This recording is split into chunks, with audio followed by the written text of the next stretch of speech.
Sometimes our Torah speaks in seeming contradictions. Chaye Sarah, the life of Sarah, opened with the death of Sarah. And the final parsha of Vayechi, Vayechi, and Jacob lived, leads to the death of Jacob and also Yosef.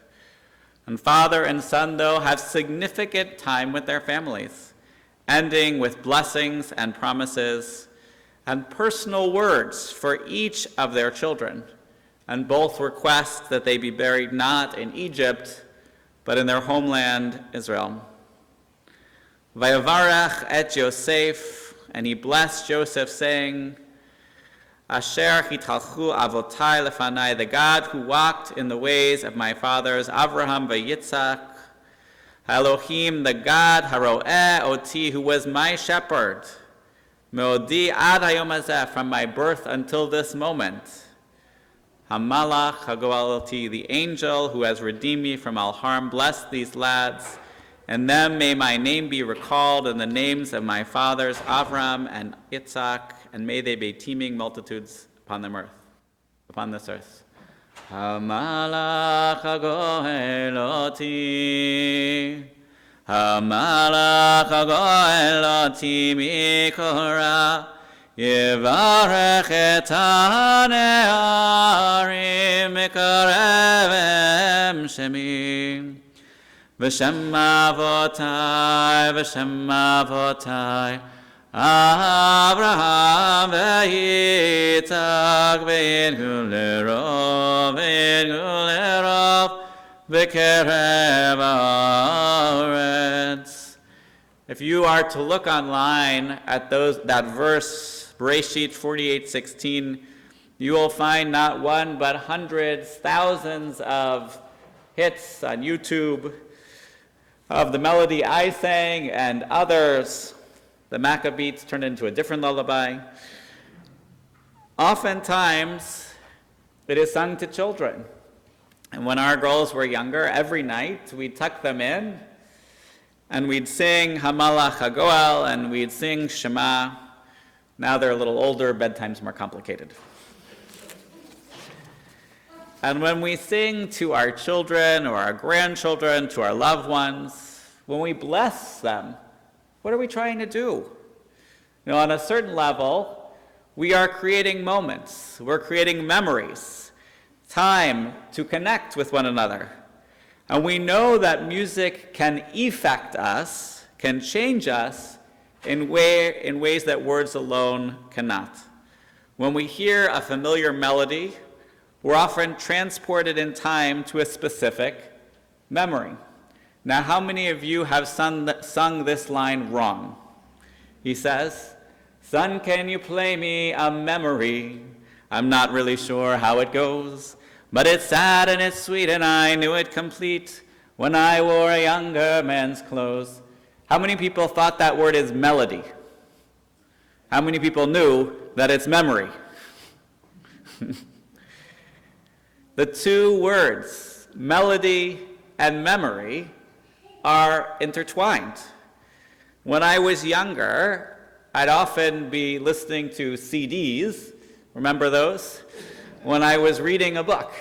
And to this day, if I hear certain songs, I can be taken back to the Chronicles of Narnia or something, other books that that song was playing so many times while I was reading the book that it just immediately takes me to where I was.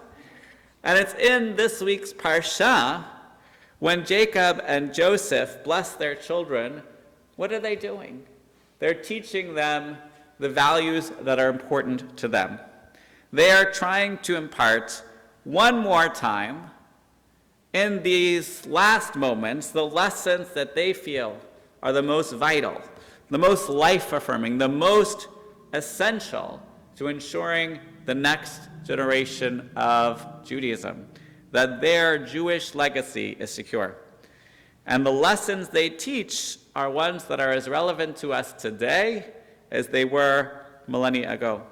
So what is the story that Jacob tells Joseph, that Jacob tells to Ephraim and to Manasseh and to all of his children?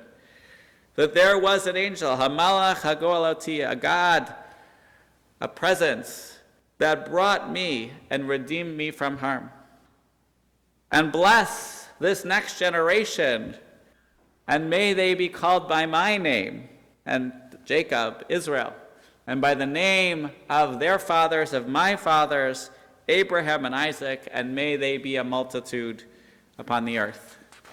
And it seems appropriate on a day when we celebrate an Ufraf, when we start another generation, a new family together, to think about those legacies. Now here, Jacob and Joseph were both given an incredible blessing. They had a deathbed, and they had the vision and the awareness that they were there for the last moments of their life. And they were lucid in those moments. We don't hear about pain or suffering. We don't hear about being hooked up to tubes and wires and all sorts of other things in a hospital far from home. We hear them in their space with the ones they love, sharing what they wish to share. Now, not all of us will have that moment. So the question is, if we don't have that singular moment, how do we share the lessons? We don't share them just in that one time. Don't forget before I go. But over and over throughout our lives. In song, in words, in hugs, saying over and over again, I love you. This is what's important to me. To be a Jew and to celebrate Shabbat, to light the candles, to have motzi, to have challah, to have time together. So as we close this book of Bereshit, as we close the book on stories of parents and children, on relationships that are whole and relationships that are broken, on very complicated family dynamics, let us remember those lessons. All that our ancestors wanted was for us to be together, to trust in God, to find hope in a complicated world. And if we think our world is more complicated than theirs, well, we are giving ourselves a lot more credit. Their world was just as crazy as ours was. Their world was just as challenging. And what did they teach? To love each other, to find joy in the mitzvot. The context of our lives may feel different. Few of us are shepherds or rulers of Egypt, but the vision and the values remain. And so as we look at the next generations, we know that the world will continue to change rapidly. There will be more information coming at us through a fire hose. There'll be more technology that will change what is vital for the next generations to know. But ultimately, we have to teach and share and love and hope and pray biyachad together. And we have to sing together. Singing is so vital to our spirits and to our Jewish spirits. We have to build the memories and the experiences to ensure l'dor v'ador, from generation to generation, that the lessons of our holy traditions will continue, that we will lift one another up and live a life of mitzvot. Shabbat shalom.